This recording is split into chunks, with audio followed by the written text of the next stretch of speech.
बहुत दिनों से अनिल जी कह रहे थे, वैसे मैं पेशे से शिक्षक हूं लेकिन आज बहुत शॉर्ट बोलूंगा क्योंकि 1 घंटा बोलने की आदत है। तो अनिल जी गौतम साहब कह रहे थे बहुत दिनों से कि यू शुड ज्वाइन कांग्रेस, कि आप कांग्रेस ज्वाइन कीजिए। और मैं कहता रहा कि कांग्रेस को एक आंदोलनकारी पार्टी बनने दीजिए। जब सत्ता में कोई पार्टी होती है तो बहुत लोग चिपकते हैं, लेकिन आंदोलन के समय बहुत लोग फिर दूसरे सत्ता की ओर भाग जाते हैं। तो आंदोलनकारी पार्टी बनने दीजिए। हम लोग तो जो 10 साल से काम कर रहे हैं, सिर्फ इंडियन रिपब्लिक और इंडियन कॉन्स्टिट्यूशन का इतिहास बता रहे हैं और इसका क्रेडिट कांग्रेस पार्टी को ही जाता है। बाबा साहब ने 1947 में एक मिनी कॉन्स्टिट्यूशन लिखा था, स्टेट एंड माइनॉरिटी, और नेहरू जी भी सोशलिस्ट थे।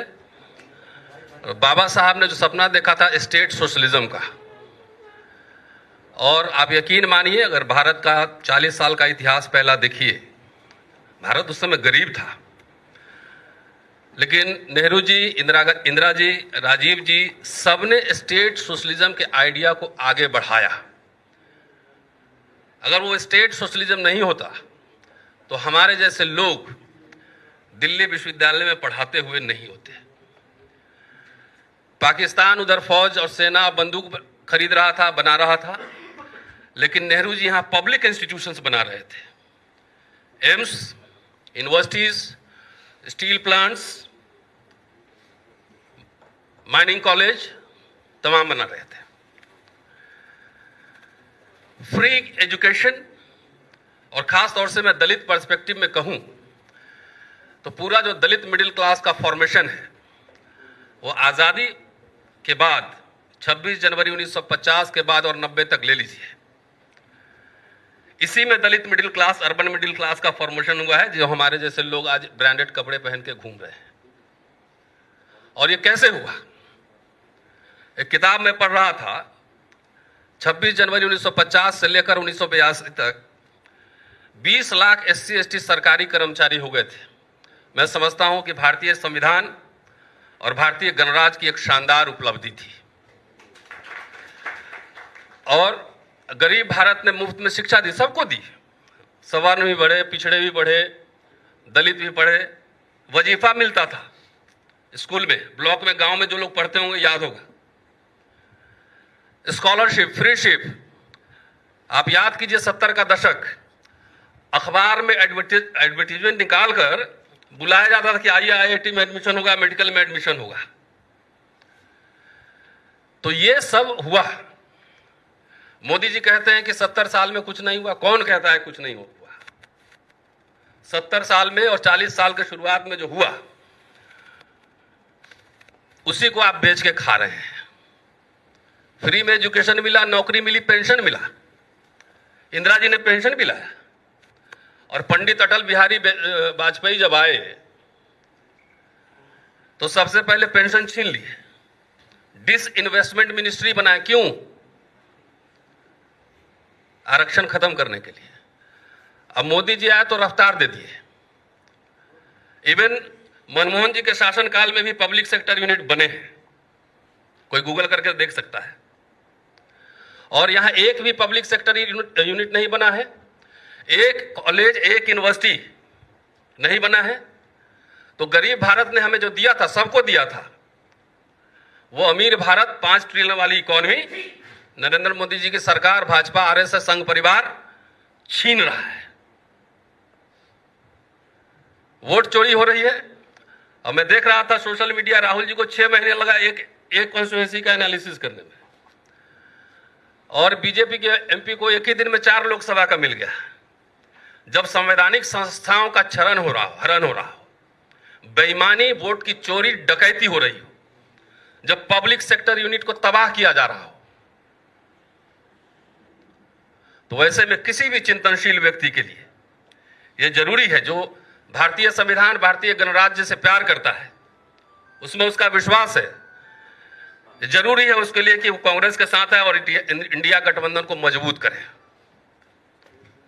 और इसीलिए देखिए, विश्वविद्यालय क्या होते हैं? ज्ञान विज्ञान के सृजन के केंद्र होते हैं।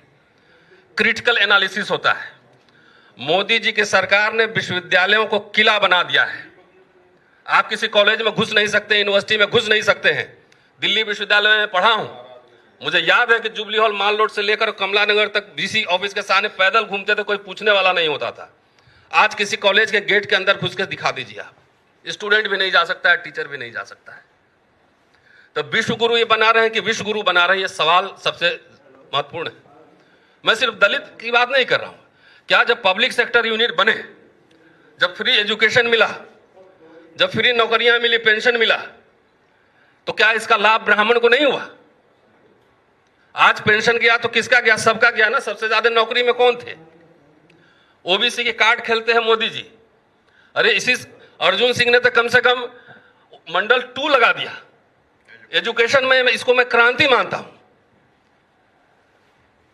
अर्जुन सिंह जी ने, उस समय में मिलता था उनसे, मैं और सूरज यादव मंडल साहब लगातार मंडल 2 लाया। एक कोई कमीशन, एक कमेटी मोदी जी बैठाए हों ओबीसी के कल्याण के लिए, छोड़िए बाकी का, ओबीसी के ही कल्याण के लिए, तो मुझे बता दें। एट्रोसिटीज बढ़ रहा है। आप आरटीआई जो लगा था, आरटीआई डिफंक्ट कर दिया गया। आप आरटीआई लगाते रहो, कोई जवाब ही नहीं देगा। मैं तो सुप्रीम कोर्ट में एक आरटीआई के सवाल को लेकर केस लड़ रहा हूं, मुकदमा में। तो जो सारे संस्थाएं ध्वस्त हो रही हो, उस समय देश की जनता के सामने क्या विकल्प है? आज मैं टीचर हूं, प्रोफेसर पढ़ाता हूं। क्या मैं प्राइवेट कॉलेज में, आईआईएम में पढ़ा सकता हूं अपने बेटे को? नहीं पढ़ा सकता मैं। मेरे पास रोज कई फोन आते हैं कि हमारे लिए क्राउड फंडिंग कर दीजिए, बच्चा का विदेश में एडमिशन हो गया, यहां फेलोशिप गायब है। SC ST के लिए 2.5 लाख रुपया का सीलिंग लगा हुआ है। क्लास 4 का एम्प्लॉय भी 2.5 लाख से ज्यादा कमा रहा है। तो ये सवाल सर्व समाज का है। हमने कुछ आरएसएस के हमारे मित्र हैं, मैंने पूछा कि आप नशा चढ़ा हुआ था कि हम हिंदू राष्ट्र बनाएंगे, आप ऊपर सिंहासन पे बैठेंगे और हम आपके नीचे बैठेंगे, यही सोचे थे ना? तो आपको क्या मिल रहा है? क्या सुलभ इंटरनेशनल में ब्राह्मण लोग काम नहीं कर रहे हैं? कर रहे हैं ना। मजदूरी नहीं कर रहे हैं। सारे के रोजगार के अवसर, सारे के बच्चे के पढ़ने के अवसर खत्म हो रहे हैं। बाबा साहब जब साउथ बोरो कमेटी और साइमन कमीशन के सामने आए थे, उन्होंने मेमोरेंडम दिया था कि पागल को छोड़कर बाकी सबको वयस्क मताधिकार मिलना चाहिए। कितने संघर्ष से यूनिवर्सल फ्रेंचाइजीज, वयस्क मताधिकार प्राप्त किया गया था, और ईवीएम से लेकर वोट चोरी, वोट डकैती तक सब खत्म हो रहा है। तो अब तो हमारे वोट की कोई कीमत ही नहीं है। तो ऐसी स्थिति में देश के नागरिक जब आह्वान नहीं करेंगे, जब आंदोलन नहीं करेंगे, तो आपका बचेगा क्या? कुछ नहीं बचेगा। सारे पूरे समाज को अनपढ़, निरक्षर, मजदूर। एक एग्जाम्पल देके मैं खत्म करूंगा। दिल्ली विश्वविद्यालय में मैं पढ़ाता हूं, 28 साल से पढ़ा रहा हूं। एडहॉक, पहले हमारे यहां एडहॉक सिस्टम था। एडहॉक मतलब अगर मैं छुट्टी में 2 साल के लिए जाऊं तो मेरे जगह जो टीचर आएगा उसको फुल सैलरी मिलेगी। तो अभी के हिसाब से मान लीजिए 1,15,20,000 रुपए एक टीचर को मिलेगा। इस सरकार ने एडहॉक सिस्टम खत्म कर दिया, और अब गेस्ट मतलब वेतन भोगी से दिहाड़ी मजदूर बना दिया, डेली वेजर, कि हर दिन का 1500 कमाइए। अब मैक्सिमम 50,000 से ऊपर नहीं जाएगा। ये क्या किसी एक समुदाय पर लागू है?